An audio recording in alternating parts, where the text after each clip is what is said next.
সময়টা ফারাক ৪৮ ঘন্টার আর দূরত্ব ১৪ কিলোমিটার।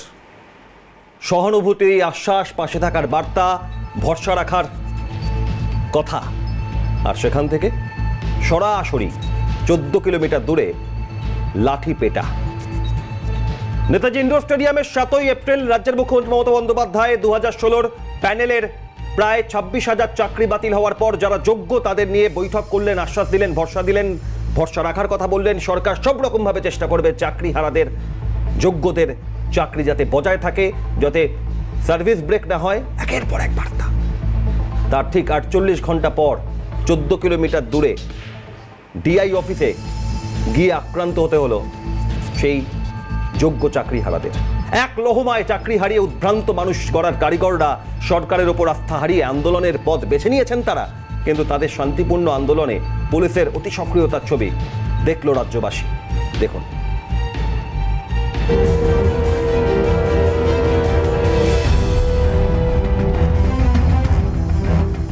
রাজ্যে রাজ্যে পরস্পরে দ্বন্দ্বে অমঙ্গল, তোরা যুদ্ধ করে করবি কি তা বল। এ লড়াইয়ের আগে কেস কিচ্ছু নয়। এ লড়াইয়ের আগে গুলি চলুক, জল কামান পড়ুক, লাঠি পিটা হোক, মাথা ফাটুক, রক্ত ঝরুক, কোনো কিচ্ছুই এই লড়াই থামবে না। এই লড়াই থামতে পারে না। এক লহমায় চাকরি হারিয়ে উদ্ভ্রান্ত মানুষ গড়ার কারিগরেরা, হকের চাকরি ছিনিয়ে নিতে চোয়াল শক্ত করে লড়াইয়ের ময়দানে শিক্ষকরা সরকারের ওপরে আস্থা হারিয়ে আন্দোলনের পথ বেছে নিয়েছেন তারা, কিন্তু তাদের শান্তিপূর্ণ আন্দোলনে পুলিশের অতি সক্রিয়তার ছবি দেখল রাজ্যবাসী। স্কুলের ছোট ছোট পড়ুয়ারা হয়তো টিভির পর্দায় দেখল পুলিশের হাতে তাদের প্রিয় স্যারেদের কড়া শাসনের শিকার হতে। যে স্যার হয়তো আদর করে জীবনের পাঠ দিতেন, সেই স্যারেদের পড়তে হলো পুলিশের রক্তচক্ষুর সামনে। এমনকি পুলিশের লাঠির আঘাতে ক্ষতবিক্ষত হতে হলো তাদের। মেরে দেবো, জীবন থাকতে ছেড়ে দেবো। কত মারবেন, মারুন। আমি আমার লিডারশিপের জায়গা থেকে বলছি, শিক্ষকদের মেরে ফেললেও যাবো না। মেরেছে তো, প্রচুর মেরেছে, ছাড়বো না। আমরা যাবো না। আমার সহযোদ্ধাকে মারবে। নখ ফাটিয়ে দিয়েছে, দেখুন নখ ফাটিয়ে দিয়েছে। মমতা ব্যানার্জিকে একটা তথ্য জানান, ওনার যদি দম থাকে সেই মিরর ইমেজটা বের করতে বলুন। দম থাকলে ওয়ান টু ওয়ান কথা বলতে বলুন। আমার মাথায় কন্টিনিউ আঘাত করেছে, পরপর 3 জন। পড়ে যাওয়ার পরও মেরেছে, পড়ে যাওয়ার পরে লাথি মেরেছে, ওপরে মেরেছে। আমি আর কিছু বলতে পারবো না। আপনি কোন স্কুলের টিচার নাম? করঞ্জলি বিকে ইনস্টিটিউশন, মামুন রশিদ। মাথায় পুলিশ মারলো এভাবে? মাথায় মেরেছে, হাত দিয়ে মাথা আঘাত করেছে, পড়ে যাওয়ার পরে লাঠির আঘাত করেছে হাতে পায়ে। আজকে পুলিশের নির্মম অত্যাচারে আজকে তারা এখন হসপিটালাইজড হয়েছে, থানায় জেলবন্দি হয়েছে। উর্দিতে পড়ে আজকে আমাদের শিক্ষক শিক্ষিকাদের ওপরে লাঠিচার্জ চালিয়েছে। কেবল না লাঠি নয়, লাথি মেরেছে, লাথি। আজকে কি শিক্ষকরা এই লাঠির জন্য কি আজকে বিদ্যালয়ে উপস্থিত হচ্ছে? তাহলে এর দায়ভার কে নেবে? সমাজকে কি দেখানো হচ্ছে? না, তাদের এই ধরনের ঘটনার সম্মুখীন হওয়ার অভিজ্ঞতা নেই। হাতে চক, ডাস্টার, পাঠ্য বই আর পড়ুয়াদের সঙ্গেই কেটে যায় সময়, কিন্তু ভবিতব্যের পরিহাস পথে নামিয়েছে তাদের, হতাশা গ্রাস করেছে, দিকবিদিক জ্ঞান শূন্য হয়ে লড়াইয়ের ময়দানে। তাই বলে তাদের এত ভয় প্রশাসনের? কই, ওয়াকফ বিলের প্রতিবাদে অশান্তির ঘটনার প্রথম দিন তো এই ছবি দেখা যায়নি। সবেতেই আমরা ওরা দেওয়ার পর আন্দোলনের প্রশ্নটা আসছে কোথায়? কোথায় সহযোগিতার কোনো অভাব ঘটেছে কি? আন্দোলন তো অধিকার, আন্দোলন করতে হবে, কিন্তু সহযোগিতাও তো তারা চাইছেন সরকারের থেকে, এবং সেটা আমরা করতে চাইছি। তাই একটু ধৈর্য না ধরার কি আছে? এই প্রভোকেশনটা কোত্থেকে আসছে আমি এইটা বুঝতে চাইছি। এই বিভাজনের প্রাচীর ভেদ করে কবে মুক্তির সূর্যোদয় দেখবে বাংলা? বুক চিতিয়ে লড়াই সংগ্রাম করার অনুমতি মিলবে কবে? নাকি এইভাবেই শোষিত, নিপীড়িত আর ক্ষতবিক্ষত হতে হবে সমাজ গড়ার কারিগরদের? ক্যালকাটা নিউজ। সব মিলিয়ে গতকালের প্রতিবেদন যে পরিস্থিতি তৈরি হয়েছিল দেখালাম আপনাদের, কিন্তু যে কথা আরো একবার আপনাদের বলি, ৭ই এপ্রিল রাজ্যের মুখ্যমন্ত্রী মমতা বন্দ্যোপাধ্যায় যে বার্তা নেতাজি ইন্ডোর স্টেডিয়াম থেকে দিলেন, যোগ্য চাকরিহারারা ভরসা রাখুন, পাশে থাকবে সরকার, তাদের চাকরিতে যাতে সার্ভিস ব্রেক না হয়। একের পর এক আশ্বাস, লড়াই হবে সুপ্রিম কোর্টে আবারও। কিন্তু তারপর মাত্র ৪৮ ঘন্টা পর ১৪ কিলোমিটার দূরে কোথাও পাশে থাকার বার্তা আর কোথাও লাথি পেটা। কসবায় বাংলার সব থেকে বড় বিপন্নতার ছবি। চাকরিহারা শিক্ষক শিক্ষাকর্মী তারা লাঠিচার্জ করলো, পুলিশ তার শিকার হলো। পুলিশ পাল্টা দাবি করছে সোশ্যাল মিডিয়ায় মৃদু লাঠিচার্জ হয়েছে, কিন্তু ধরপাকড়, ঘাড় ধাক্কা, লাথি পেটা, পুলিশের দোষ ঢাকতে মরিয়া চেষ্টা প্রশাসনের, রাজনৈতিক রং লাগানোর চেষ্টা, সরকারের উপর আস্থা হারিয়ে আন্দোলনের পথ। অন্যদিকে তারপর গতকাল সন্ধ্যা থেকে আচার্য সদন অর্থাৎ স্কুল সার্ভিস কমিশনের ভবন সল্টলেকে তার কাছে রাতভর অবস্থানে চাকরিহারা যোগ্য শিক্ষক শিক্ষিকারা। কারা যোগ্য কারা অযোগ্য সুপ্রিম কোর্ট সেই গোটা মামলায় সামনে আনতে চেয়েছে বারংবার, কিন্তু যোগ্য অযোগ্যের তালিকা নিয়ে সেগ্রিগেশন নিয়ে বারংবার এই বিড়ম্বনা। যে ছবি আপনারা দেখছেন গতকাল রাজ্য পুলিশের তরফ থেকে কলকাতা পুলিশের কমিশনার মনোজ বর্মা, নগরপাল, রাজ্যের মুখ্য সচিব মনোজ পন্থ, তারা গতকাল এই ঘটনায় ব্যাখ্যা দিয়েছেন। কিন্তু এখান থেকেই প্রশ্ন উঠছে, ভরসা, পাশে থাকার বার্তা, আশ্বাস, চাকরিহারা হয়ে দিশেহারা যারা, তাদের এবার এভাবে আক্রান্ত হতে হলো। কয়েকটা প্রশ্ন সাধারণ মানুষের মধ্যে ঘোরাফেরা করছে। সদ্য ঘটে যাওয়া কয়েকদিন আগে 6ই এপ্রিল রামনবমী, রাজ্য জুড়ে একেবারে রণসজ্জা, সাজো সাজো রব, সতর্কতা অবলম্বন। মুর্শিদাবাদে জঙ্গিপুরে যে ঘটনা ঘটলো, ওয়াকফ বিলের বিরোধিতায় পথে নেমে আগুন জ্বলল। মুর্শিদাবাদের জঙ্গিপুর, রঘুনাথগঞ্জ থেকে সুতি সাধারণ মানুষ আক্রান্ত হলেন, দাউ দাউ করে জ্বলল আগুন। মুর্শিদাবাদের রাস্তা অবরোধ হলো, জাতীয় সড়ক অবরোধ হলো, উত্তরবঙ্গের সঙ্গে দক্ষিণবঙ্গের যোগাযোগ বিচ্ছিন্ন থাকলো। সেখানে পুলিশের সক্রিয়তা কোথায়? যারা পরিবার, পরিজন, প্রিয়জন নিয়ে আজ দিশেহারা পরিস্থিতির মধ্যে, যাদের চাকরি হারালো রাতারাতি, কে যোগ্য কে অযোগ্য, কে টাকা দিয়ে চাকরি পেয়েছেন, কে মেধার ভিত্তিতে পেয়েছেন, প্রমাণ সাপেক্ষ, প্রমাণ করতে হবে। সেই দায় কার? সরকার, কমিশনের, সুপ্রিম কোর্টে নির্দিষ্ট নথি তথ্য।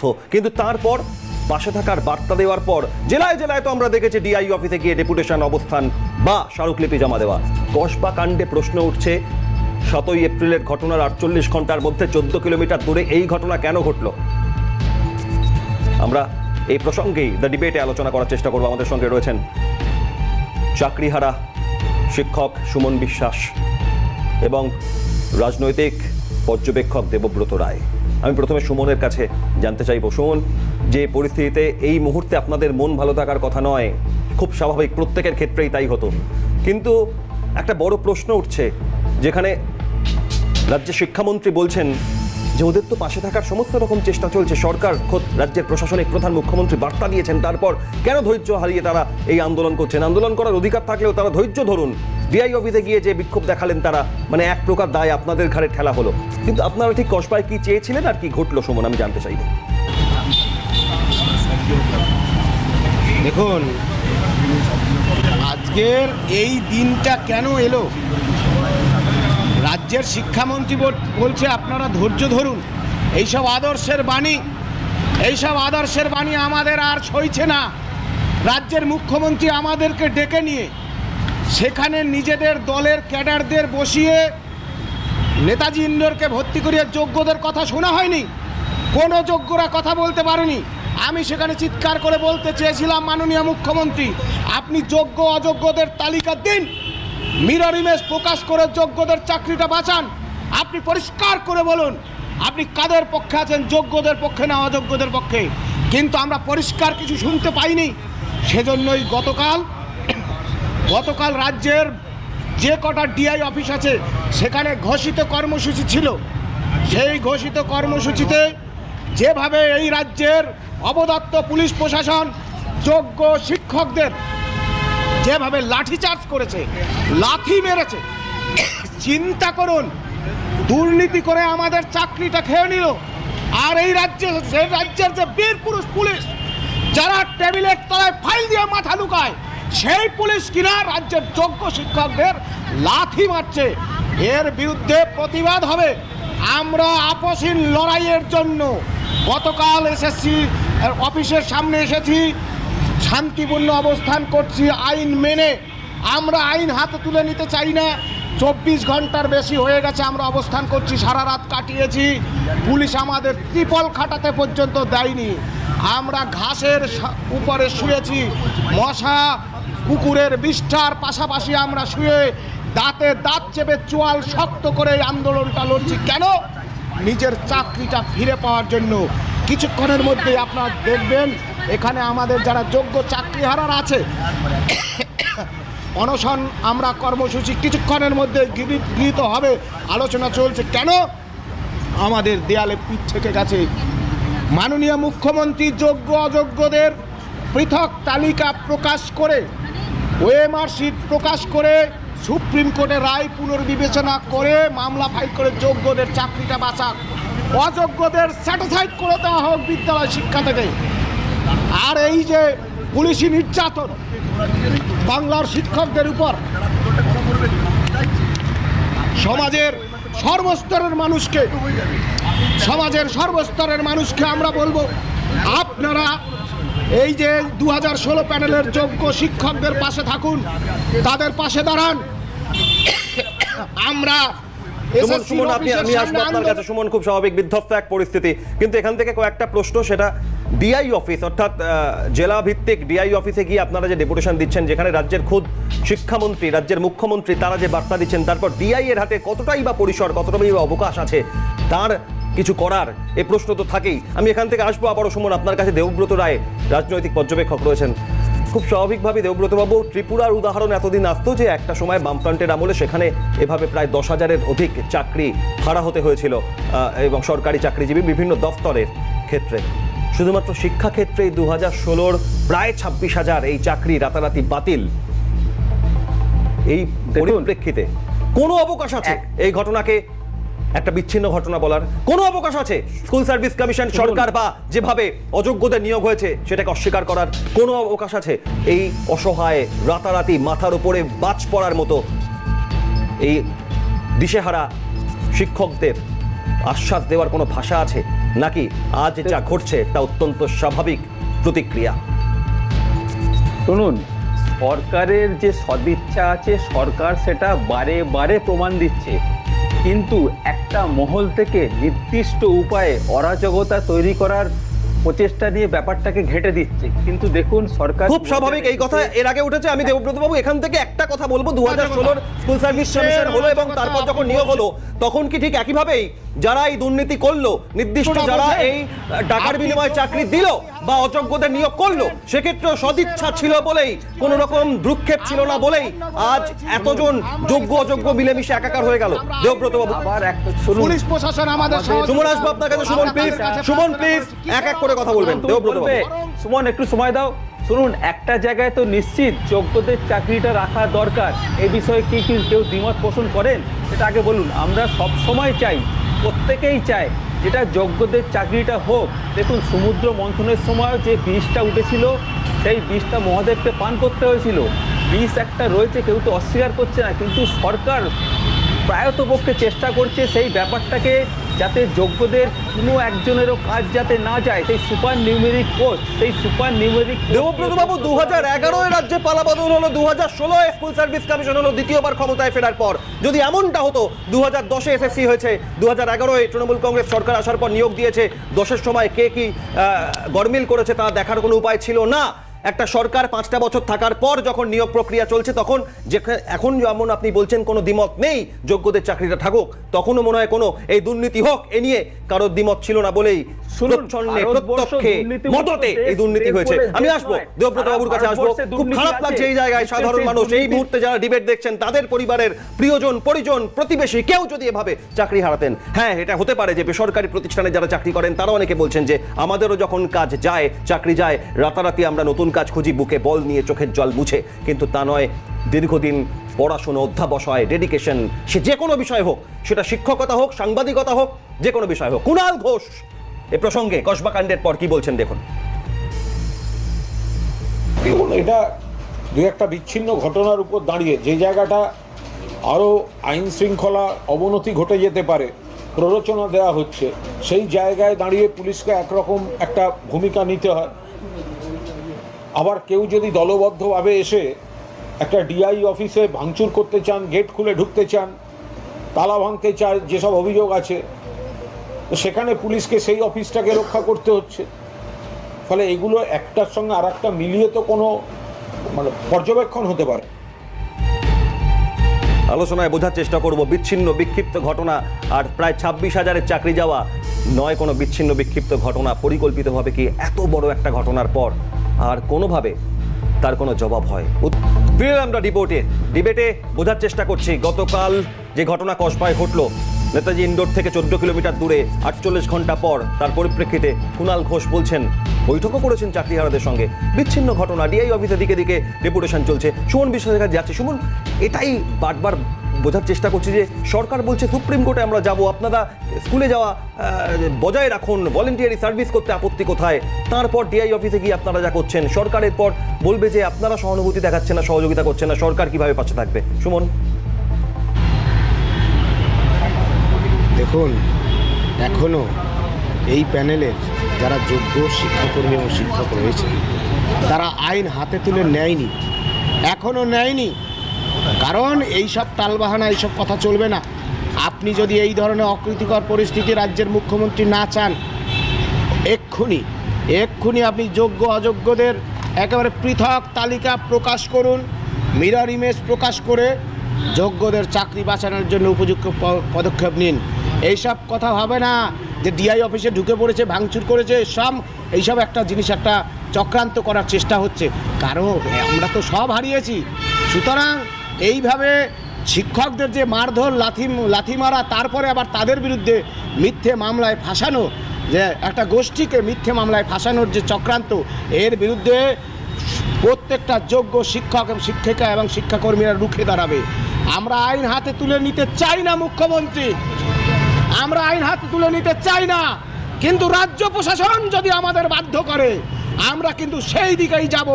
আপনি যদি না চান, যোগ্য অযোগ্যদের তালিকা প্রকাশ করুন, যোগ্যদের চাকরি বাঁচান, এইটুকুই বক্তব্য বারবার করে বলছি। আজকে 7 দিনের বেশি হয়ে গেছে, আর কিন্তু আমরা অপেক্ষা করব না। আগামীকাল এখানে আন্দোলন আছে, আমরা যেখানে আছি আজকে আমরা এখানে উপস্থিত আছি, অবস্থান আন্দোলন চলছে। এই যে বীজ আমরা বপন করেছি, মানুষ গড়ার কারিগর, তারা আইন হাতে তুলে নেবে এমনটা তারা নিজেরাও ভাবে না ঠিকই, কিন্তু আজ যে কথা বলতে বাধ্য হচ্ছেন এই পরিস্থিতিতেই আমি একবার চলে যাই সরাসরি। আমার সঙ্গে দেবব্রতবাবু রয়েছেন। দেবব্রতবাবু, এই পরিস্থিতিতে একেবারে নিজের জায়গায়, নিজের পরিস্থিতিকে ওই অবস্থানে রেখে আপনি আপনার বক্তব্য রাখুন। সুমন বাবু, আপনি তো শিক্ষক, নিশ্চয়ই একটা সমস্যা, দুঃখজনক ঘটনা ঘটেছে, কিন্তু সমাজকে আপনারা কি বার্তা দিচ্ছেন? একজন শিক্ষক হয়ে আইন কি হাতে তুলে নিতে পারেন? কি দরকার ছিল কালকে ডিআই অফিসে গিয়ে? আমরা কখনো বলিনি, কখনো বলিনি আমরা আইন হাতে তুলে নিতে চাই না। বারবার বলছি, এই যে মিথ্যে কথা বলবেন না প্লিজ। যখন বলেছেন উত্তরটা দিতে হবে না, প্লিজ।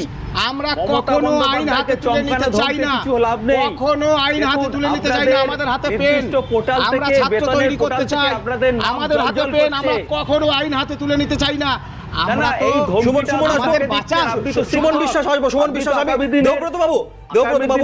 দেবব্রতবাবু, ধরে নিন আপনি বা আপনার পরিবারের কারোর ক্ষেত্রে এই ঘটনা ঘটেছে, অপেক্ষা ছাড়া আর কোন পথ? এদের যদি অপেক্ষাই করতে বলা হয়, যেটা 2024-এর 22 এপ্রিল ডিভিশন বেঞ্চ হাইকোর্ট রায় দিয়েছিল, অপেক্ষা করে করে করে করে সুপ্রিম কোর্টে মামলার দিকে তাকিয়েছিল, কোন পথে যাওয়া উচিত এদের? তারা সাপ হয়ে ছবল মারছে, আবার ওঝা হয়ে ঝাড়তে আসছে। দেখুন, তারা তো করছে, মানুষ দেখতে পাচ্ছে। সরকার প্রতিটা ক্ষেত্রে সদিচ্ছা দেখাচ্ছে। ওই যে ত্রিপুরা উদাহরণ বলেন না, ত্রিপুরা উদাহরণ, তারাও তো 1 বছর ধরে সাপ হয়ে ছবল মারছে, ওঝা হয়ে ঝাড়তে আসছে। আপনি নির্দিষ্ট হয়ে বলুন, পৃথিবীর কোন আইনজীবী আছেন, পৃথিবীর কোন আদালত আছে নির্দিষ্ট নথি তথ্য দেওয়ার পর চাকরি বাতিল হতো? কোন আইনজীবী নির্দিষ্ট নথি তথ্য, যোগ্য অযোগ্য তালিকা সবকিছু স্পষ্ট করলে তারপর চাকরি বাতিল হতে পারত যোগ্যদের? পিস তৈরি হয়েছে, কেউ অস্বীকার করছে না, কিন্তু সুপার নিউমেরিক পোস্ট করকে সরকার সেই জায়গাটাকে ম্যানেজ করার চেষ্টা করছে। কিন্তু একটা যুক্তি দিচ্ছেন যে মামলা করে চাকরি গিয়েছে, যদি সবকিছু নিয়ম মাফিক স্বচ্ছতার সঙ্গে হতো তাহলে পৃথিবীর কোন আদালত আছে, কোন আইনজীবী আছেন যিনি এই মামলা করলে চাকরি চলে যেত যোগ্যদের? দাদা, আপনার নিজের চাকরিটাকে বাঁচান, তারপর তো কে আপদ বিপদ সেটা হয়ে যাবে। আগে নিজের চাকরিটা বাঁচুক তো, যারা যোগ্য তারা কিভাবে বাঁচবে? কিভাবে বাঁচবে? এই চাকরিহারাদের চাকরি কোন পথে বাঁচবে? থাক, সরকারের পদ তো পড়ছিল, সরকার সুপার নিউমেরিক পোস্ট তৈরি করেছিল, যেটা সুপ্রিম কোর্টে দেখুন ঘাড় ধাক্কা খেলো কয়েকদিন আগে, পরশু দিনই তো দেখা গেল সেখানে সুপার নিউমেরিক পোস্ট কেন বাতিলের চেষ্টা করা হয়েছিল। সরকার চেষ্টা চালাচ্ছে, সেই চেষ্টায় সফল হোক এই প্রত্যাশা রাখবো। সরকার আসে, সরকার যায়, বদল হয়, কিন্তু এই চাকরিহারাদের দিন বদল যেন হয়, যেন আবার সুদিন ফিরে আসে। দিলীপ ঘোষ বিজেপি নেতা, তিনি এই ঘটনার পরিপ্রেক্ষিতে বলছেন ম্যানেজ করার চেষ্টা চলছে গোটা পরিস্থিতি। 26-এর আগে 26,000 প্রায় চাকরি চলে গেল, পুলিশের শক্তি নেই আজ। সে বালি গরু তোলা তুলে তৃণমূলকে দিচ্ছে, এই পুলিশকে কেউ মানে না। পুলিশ চাকরি করে মানুষের, মমতা চলে গেলে কোথায় যাবেন? বিজেপি নেতা দিলীপ ঘোষ গতকালের ঘটনার প্রেক্ষিতে কি বলেছেন দেখুন। সজ্জনদের সঙ্গে এরকম ব্যবহার করে, দুর্জনদের কাছে পেটম খাবেই। পুলিশের কোমরের শক্তি নেই আজকে, তোলা তুলতে গিয়ে কয়লা বালি গরুর টাকা তুলে টিএমসি কে দিচ্ছে, তাই পুলিশকে কেউ মানে না, ভয় করে না। পুলিশ তার ক্যারেক্টার ঠিক করুক, সরকার আসবে আর যাবে, মানুষের টাকায় বেতন পায় পুলিশ, তারা মানুষের চাকর। দেখুন নেপালের পুলিশ মিলিটারি কি বলছে, আর্মি, যে আমরা দেশদ্রোহীদের সঙ্গে নেই, আমরা জনতার সঙ্গে আছি। বাংলাদেশের পুলিশ ওখানকার সরকারের সঙ্গে ছিল বলে তাদেরকে রাস্তায় পিটিয়ে কত পুলিশকে হত্যা করেছে লোকেরা। তো পুলিশ চাকরি করছে মানুষের, সাধারণ মানুষের, মমতা ব্যানার্জির নয়। কাল মমতা ব্যানার্জি চলে গেলে আপনাকে চিনে রেখেছে লোকে, কোথায় যাবেন? না কথা বলে বলে সময় কাটান, বোকা বানান। এতদিন ধরে টিচাররা তাদের উপর ভরসা করেছিল, আজ কি অবস্থা? আজ অনেকেই বুঝতে পেরেছেন আজ কোনো আশা নেই, তাদের কি দিদিরও কোনো আশা নেই আজ, তারা এখন দিশাহারা হয়ে গেছে, কেউ সুসাইড করতে যাচ্ছে। এই জন্য কে দায়ী? পুরোপুরি মমতা ব্যানার্জি দায়ী। মিথ্যা বলে, মিথ্যা প্রতিশ্রুতি দিয়ে, বোকা বানিয়ে লোককে লুট করে আজকে রাস্তায় না করে। কেন করলো? একটা টিচারের সঙ্গে খারাপ ব্যবহার কেন করেছে? পিঠে লাথি মেরে, পিঠে লাঠি মারা হচ্ছে, আর সত্যি সত্যি লাথি মারছে, ফুটবল খেলছে।